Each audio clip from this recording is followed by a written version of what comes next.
ఫైనల్గా యూనివర్స్ ఇంకా ఏం చెప్తుంది అంటే టీమ్గా ఉండాలి. అంటే మీరు ఏదైతే ప్రపోజల్ని యాక్సెప్ట్ చేస్తున్నారో దాని కారణంగా అది టీం అంటే ఎవరండి ఇక్కడ? ఇది జాబ్ కాదు కాబట్టి, లైఫ్ కాబట్టి ఫ్యామిలీ సపోర్ట్ అనేది ఖచ్చితంగా ఉండాలి. మీకు మీ ఫ్యామిలీ సపోర్ట్ అనేది ఉంటేనే మీ రిలేషన్, మీరు ఇప్పుడు ఏదైతే యాక్సెప్ట్ చేశారో ప్రపోజలు, అది పాజిటివ్గా ఉంటుంది. ఇక్కడ కూడా చూడండి, ఇంకో కార్డ్ బాటమ్ ఆఫ్ ద డెక్కి వచ్చిన కార్డు, ఇంకొకటి 7 of Wands. ఇది కూడా అంతే, కొన్ని రకాల అవమానాలు, ఇబ్బందులు, మాటలు, అదేవిధంగా ఒక బలి పశువుగా మారతారనమాట మీరు. ఇక్కడ ఈ కార్డ్ చెప్తుంది అంటే మనం అనుకోకుండా దానిలోకి ఇరుక్కుపోయి దాని నుంచి ఎలా బయటపడాలా అనే ఒక గందరగోళమైన సిచ్యువేషన్ని ఎదుర్కొంటారనమాట.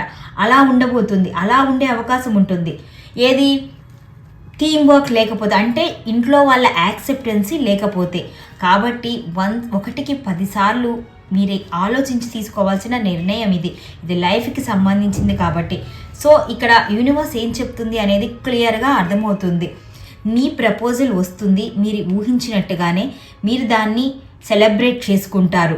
కానీ ఆ ఆనందం అనేది 3 నెలల ముచ్చటగా కాకుండా మీకు లైఫ్ లాంగ్ ఉండాలి అంటే మీకు ఖచ్చితంగా ఫ్యామిలీ సపోర్ట్ అనేది ఉండాలి. మీ ఫ్యామిలీస్లో సపోర్ట్ ఇస్తేనే మీరు ఈ ప్రపోజల్ని నెక్స్ట్ ఇంకొక లెవెల్కి తీసుకువెళ్ళగలుగుతారు. లేదు మీకు ఫ్యామిలీ సపోర్ట్ చేయట్లేదు అంటే, మీకు ప్రపోజల్ రాగానే మీకు ప్రపోజ్ చేశారు, సో వెంటనే 1 or 2 డేస్లో మీ ఇంట్లో వాళ్ళకి ఇంటిమేట్ చేయండి. అదే యూనివర్స్ చెప్తుంది ఇక్కడ. మీరు అలా ఇంటిమేట్ చేయకుండా మీలోనే దాచుకొని కొన్ని రోజుల తర్వాత చేయటం వలన మీరు ఈ కాన్సిక్వెన్సెస్ అన్నీ కూడా ఫేస్ చేయాల్సి వస్తుంది అని యూనివర్స్ చెప్తుంది. సో దీనికి సంబంధించి ఏంజల్స్ ఏం చెప్తున్నారో కూడా ఒకసారి చూద్దాము. ఏంజల్ గైడెన్స్ ఏంటి అనేది కూడా. సో ఒక్కసారి డీప్ బ్రీత్ తీసుకొని మీరు ఏ పర్సన్ గురించి అయితే ఆలోచించుకుంటున్నారో వాళ్ళ గురించి ఒకసారి వాళ్ళ పేరు తలుచుకోండి, డేట్ ఆఫ్ బర్త్ తలుచుకోండి, ఒక్కసారి డీప్ బ్రీత్ తీసుకోండి. Meditation brings answer. సో నేను చెప్పాను కదా, దీనికి సంబంధించి మీకు మెడిటేషన్ ద్వారా ఒక మంచి క్లారిటీ అయితే వస్తుందండి. సో ఎలాగ మూవ్ అవ్వాలి, ఏం చేయాలి, ఎందుకంటే ఒక విషయం గురించి పేరెంట్స్కి చెప్పాలి అంటే కొంచెం ధైర్యం కావాలి. ముఖ్యంగా పర్సనల్ లైఫ్కి సంబంధించి నేను ఒక పర్సన్ ఇష్టపడుతున్నాను అనే విషయం ఇంట్లో చెప్పాలి అంటే ముందు ప్రశాంతంగా క్లారిటీగా చెప్పాలి. అందుకోసమే మెడిటేషన్ బ్రింగ్స్ ఆన్సర్ అని మనకి ఏంజల్స్ చెప్తున్నారు. నెక్స్ట్ కార్డ్ వచ్చేసి బిగ్ హ్యాపీ చేంజెస్. సో చెప్తున్నారు కదా, దీని ద్వారా మీరు ఖచ్చితంగా మీ పేరెంట్స్కి చెప్తే మాత్రం బిగ్ హ్యాపీ చేంజెస్ అనేది రాబోతున్నట్లుగా ఏంజల్స్ అయితే చెప్తున్నారు.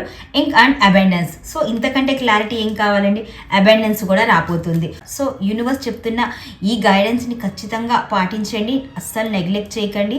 యూనివర్స్ గైడెన్స్ ప్రకారం మీ ప్రపోజల్ని యాక్సెప్ట్ చేసి మీ పేరెంట్స్కి ఇన్ఫార్మ్ చేసి మీ లైఫ్లో హ్యాపీనెస్ని అదేవిధంగా అబెండెన్స్ని తెచ్చుకోండి. సో ఈ రీడింగ్ మీ అందరికీ యూజ్ఫుల్ అవుతుందని నేను అనుకుంటున్నానండి. సో ఈ రీడింగ్ నచ్చిన వాళ్ళందరూ లైక్ చేయండి, షేర్ చేయండి, మీ అభిప్రాయాన్ని ఖచ్చితంగా కామెంట్ చేయండి. వీటన్నింటికంటే ముందు మన ఇన్ఫినైట్ డివైన్ టారోని సబ్స్క్రైబ్ చేయడం మాత్రం మర్చిపోకండి. Thank you for watching.